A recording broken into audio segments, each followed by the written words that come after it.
welcome to the Rushed Rush through the weekly rushes, a roundup of some of the main movie and streaming news stories of the week. And this week, obviously, most things have been absolutely overwhelmed by the Johnny Depp Amber Heard case. Do check out I did a little update yesterday regarding the court case. Obviously, Johnny Depp this week came under cross-examination. A lot of people feeling that he was under the gamut a bit. You know, they're focusing on his violent texts, moments of overindulgence in drugs, recordings, temper tantrums, all this kind of stuff. It's running for another 4 weeks. I'd say that after his defense attorney, or after his attorney kind of got him to sort of present his side of the story, he seemed to be on the upper.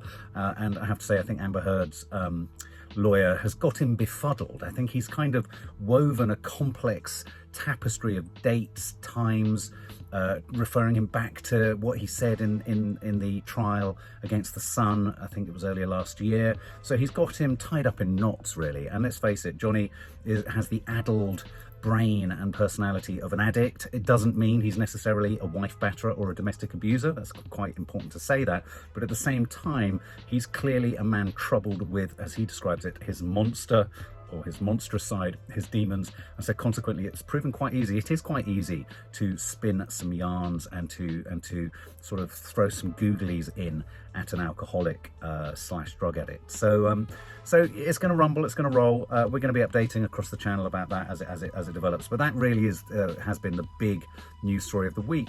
But there are other stories happening off camera in terms of bad behaviour revolving around actors. The second story this week pivots around Ezra Miller. And if you don't know who Ezra Miller is, he is the actor who has taken on the role and made it his own, The Flash, that strange DC character that I never really got a handle on when I was younger. I sort of kept thinking, is that really his skill is speed?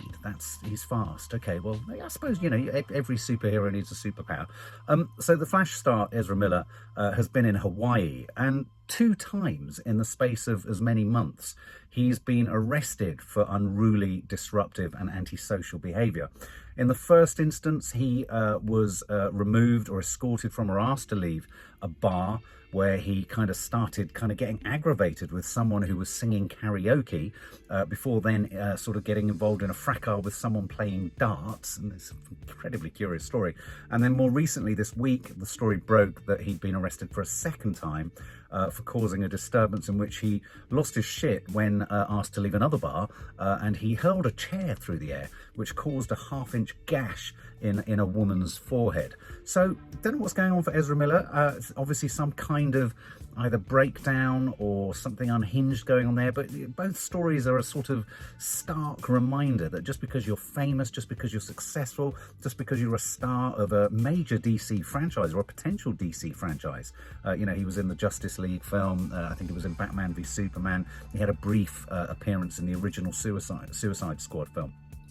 So, you know, once again, you know, fame, stardom, the Hollywood lifestyle, hidden behind those sort of the trappings and trimmings of many houses and hugely successful wage packets. There's trauma, there's darkness, there's mental health crises going on. So it won't come as a surprise that the next story in the Weekly Rushes this week is yet another story revolving around potential bad behaviour. And this is a disappointing one, this one, because yet again it pivots around an actor who one would assume and sort of feels is incredibly popular. Most people have a soft spot for. As of yet, we don't quite know what's happened. We've talked a couple of times in the Weekly Rushes about a new film called Being Mortal. Being Mortal is a film being directed by Aziz Ansari, who I believe is a comedian and actor. It's based on the book Being Mortal, Medicine and What Matters in the End, the sort of, you know, the warts and all sort of stories of surgery, mishaps, you know, a little bit like the series This Is Going to Hurt, you know, starring Ben Whishaw on the BBC. So this film, what's happened is Searchlight is the film company making it. They've had to suspend filming due to what they call a complaint, specifically against Bill Murray. It wasn't known who the complaint was against yesterday, but it's transpired that it was against Bill Murray for inappropriate behaviour. Now, inappropriate behaviour doesn't necessarily mean of a sexual capacity, though it could mean that. It could be bullying behaviour, it could be overtly aggressive behaviour. We don't know exactly what it is at this time. We do know that the producer, director and star of it, Aziz Ansari, isn't involved, and we also know that Seth Rogen isn't involved in the complaint. So it very much pivots around Bill Murray himself, who, yet again, it shows you, just because you like someone doesn't mean that these actors can't get up to no good. I did have a story last week all about Frank Langella, that huge titan of American theatre and movie, a movie sort of god in a sense. He was the star. He played President Nixon and Frost Nixon. He's been sacked from a new film, from a new series called The Fall of the House of Usher, due to inappropriate behaviour around women. So yet again, these major stars, just because we like them, just because they're household names, just because we love them, they can come rattling down quite quickly. Obviously, the Bill Murray story puts us in mind of the conflict he had with Lucy Liu on the set of Charlie's Angels, where she accused him of being particularly aggressive and intimidating in rehearsals on the film. So maybe there is something there with Bill Murray. Maybe he might look really cool and relaxed, but maybe in real life he isn't, though I've heard he's great fun in an informal fashion. Other news, which isn't about casting or filmmaking or anything like that, the American state of New Mexico have issued a fine of £104,000 against the producers of the movie Rust, which was starring Alec Baldwin, and which obviously he tragically accidentally shot the director of photography, Helena Hutchins. The findings from the US state of New Mexico suggest that during the making of the film, the production company knew that firearms safety procedures were not being followed on set. I mean, £104,000 or $139,000 is a curious amount to be fined. I think it's the maximum you can be fined due to this kind of neglect. It kind of is encouraging for the armourer. She feels slightly let off the hook and vindicated that she said it wasn't just her responsibility. She took in good faith the fact that the cartridges and bullets were dummy, and clearly they weren't. I'm curious to know, I mean, Alec Baldwin has come out on his Instagram and said he feels relieved and grateful for the New Mexico Occupational Health and Safety Bureau essentially vindicating him, and talks about the fact that the report acknowledges that Mr. Baldwin's authority on the production was limited really to script adjustments and casting decisions. So it very much feels like Alec Baldwin can at the very least feel a degree of immunity from direct culpability in terms of being a producer, because that was, I think, my concern and a lot of people's concerns, was that given that he was on the project as a producer, clearly he was involved in a much more creative capacity rather than in a sort of budgetary funding and therefore cost-cutting capacity. Getting on to some kind of casting news, new projects, things like that. Jason Momoa, the star of Game of Thrones, also obviously Aquaman. I'm still recovering from John Cena's, the first scene in John Cena's The Peacemaker on HBO Max. There's an incredibly funny exchange between him and a janitor about Aquaman's sexual proclivities, potentially with fish. I just can't lose this image of Jason Momoa and fish, to be honest with you. He's also in Dune, of course. Jason Momoa is in early discussions to potentially star in, get this, a live-action movie of the game Minecraft. How does that work? Live action. Everyone in it is square. Everyone in it is made of sort of pixelized kind of, things. And this is going to be live action. Don't you lose the charm or the USP, unique selling point of Minecraft, if you have live action real people in it? This is going to be, for those of you who don't know what Minecraft is, it's a first-person survival game. I've played it a few times. The girls used to be into it when they were sort of toddlers and much younger. And you've got to survive. You kind of got to, you look after pigs and things like that. You've got to escape things. Apparently there's a zombie game. They used to get too scared. Our girls, about being in the being pursued mode. I think there are two different modes. So Jason Momoa, the man with the enormous beard and the fabulous locks and the scaly fishy pong that passes when it passes under your nose whenever he sort of is near. He's potentially going to be in a new movie about Minecraft.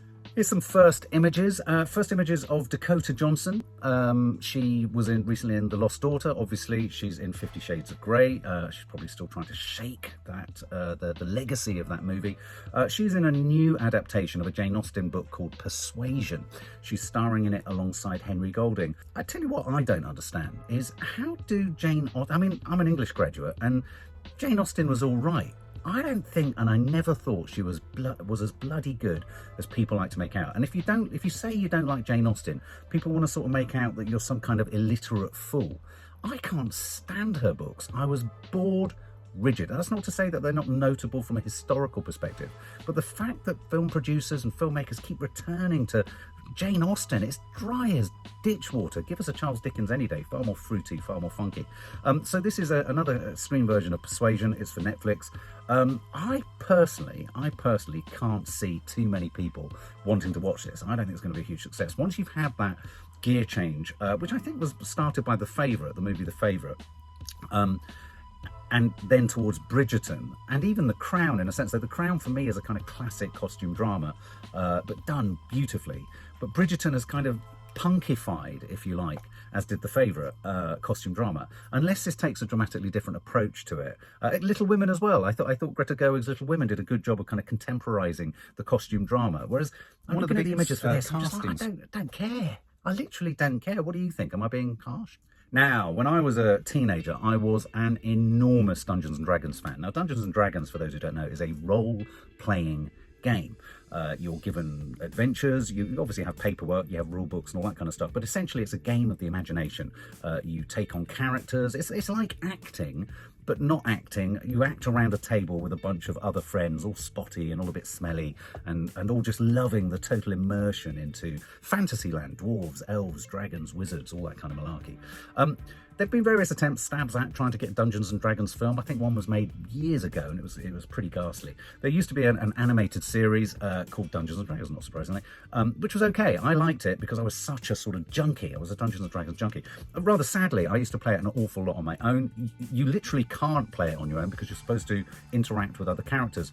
But I did.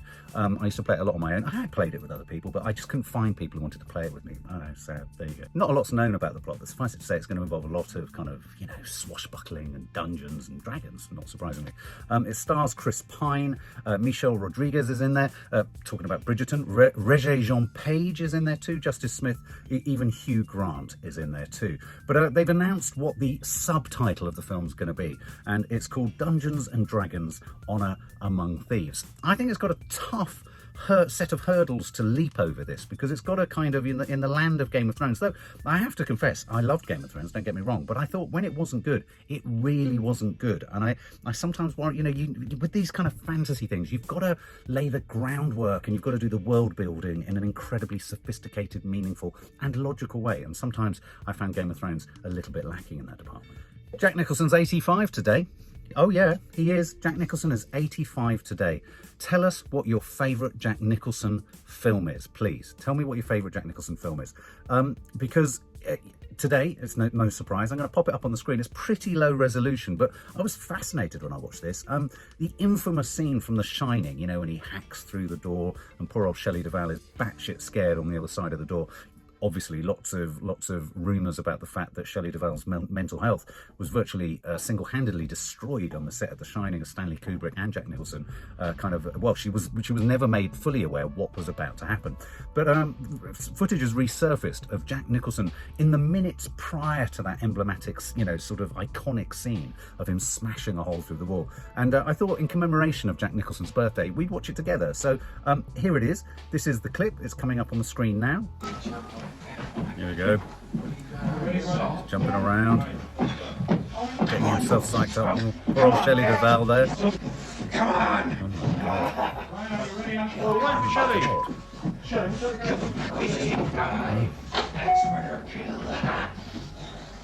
Oh, you just say turn over when you're ready. Oh my God, look at him. Bloody hell. What a nutter. I mean, getting himself so psyched up. So, in tribute to Jack Nicholson, there he was getting all riled and ready to smash a door in. And so he's 85 today. As I say, share your favourite Jack Nicholson. I have to say, I think One Flew Over the Cuckoo's Nest is possibly mine. Though I did like him, though I didn't like the film particularly much. I did like him in The Witches of Eastwick. this isn't really a story, but it's kind of like a behind the scenes. I love behind the scenes shit. Do you know what I mean? I don't know if you remember Jim Carrey years ago when he was in The Grinch, famously had to sit in the makeup chair for 18 hours or something ludicrous in order to shoot for just four hours or something. Colin Farrell, who recently obviously portrayed the Penguin in the Batman film, he had a remarkable makeover or makeup team construct all this flesh and sort of overweightness and distortion to his body and his face. Well, they've posted online a remarkable sort of time lapse of Colin Farrell's transformation at the hands of his makeup artist. 3.5 or 4 hours, but I will say it was one of the most exciting, jubilant, celebratory experiences I've had in making pictures in 20 years. Hey, yeah, young man. And it wasn't until that transformation happened that we saw Colin really inhabit the character that Matt wrote. And I remember that Colin surprised us with an iPhone video footage of when it was the first showing of that. Where are you from? Anywhere I'm from. Where are you? I'm from. Some of your business. Want to know things about me? Why don't you send me a little email? I'll write you back real quick. Where do you live? Where do you live, actually? I can hand deliver a letter to you. I can hand deliver a letter to you. Scary, isn't he? How he just accesses that character. And in a weird way, the makeup's so clever, it's like an extended, I mean, maybe he'll end up looking like that. Idris Elba, Idris Elba, Idris Elba. Everyone loves Idris Elba. He's to star in a new Apple TV Plus thriller called Hijack. The blurb runs that Idris Elba will star as Sam Nelson, an accomplished business negotiator forced to use his guile to save the lives of passengers on board a hijacked plane making its way to London. I never cease to be amazed how there's a market for pretty standard storylines like that. That blurb I've just read, how many hijacked planes have we heard about? Obviously the talent is different, but sometimes these genre pieces, I find them so remarkably unimaginative in the brief, and you think, why have Apple gone for that? What is must-have about that? Where's the unique aspect to it? So, you know, I don't get it all the time. Idris Elba obviously is in Sonic the Hedgehog 2 at the moment.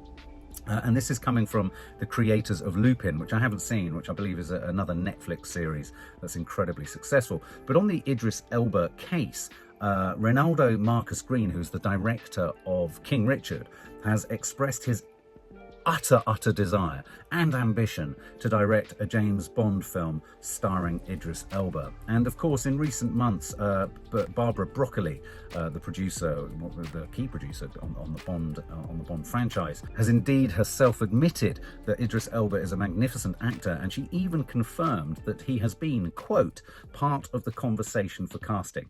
I've got a funny feeling we could well be looking at Idris as the next Bond, and I think he would be good.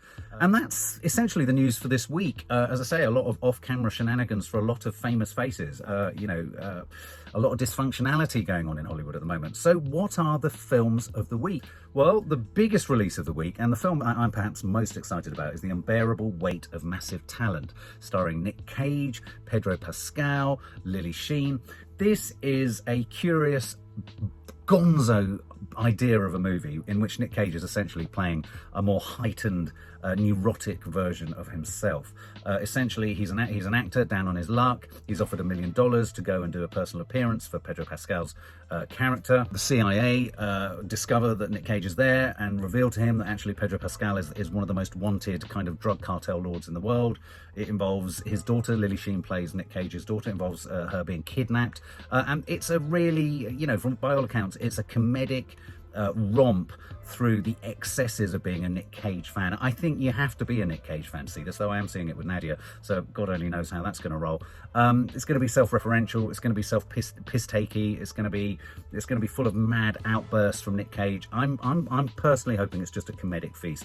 It's got a very high Rotten Tomatoes score, so hopefully a good comedy. I need a good comedy, and I fancy some of those batshit crazy moments where Nick Cage just makes a lot of noise and does weird shit. Another film released this week for which I saw the trailer last week at the cinema. It's a documentary called Ennio, and I think this could be a really interesting watch. This is a portrait of Ennio Morricone's career, obviously the composer who's done films like Once Upon a Time in America, Once Upon a Time in the West. He's done soundtracks for Terrence Malick's Days of Heaven, The Untouchables by Brian De Palma. He did Quentin Tarantino's The Hateful Eight. You know, he's an absolute, or was an absolute titan of the cinema. And so this is a painstakingly detailed, they say, portrait of the career, the music, the influences, the impact his music had on the directors that he worked with. Another classic was The Mission, starring Robert De Niro, a beautiful film with the most astonishing soundtrack. I mean, we all know his music, even if we don't necessarily know it was him that composed it.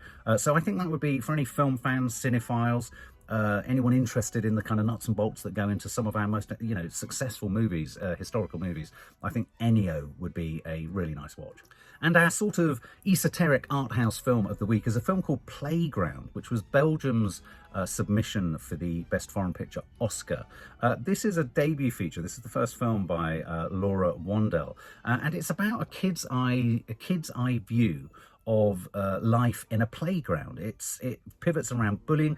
Now, the reason I pulled this as a suggested film, I think we all as parents, certainly, or not as parents, we've all probably experienced the threat, the fear, the worry, the hierarchies that are at work in playgrounds. Playgrounds can be frightening places. They can be great places when you're on your uppers and you're popular and you're running around and you're part of a game, but they can be incredibly traumatic places if you're not included and all that kind of stuff. I can think of stories revolving around all my daughters where perhaps they weren't included in something, and it literally reduces me to tears. I become a sort of quivering wreck of ineffective masculinity and paternity, and I want to be able to go in there and rescue them.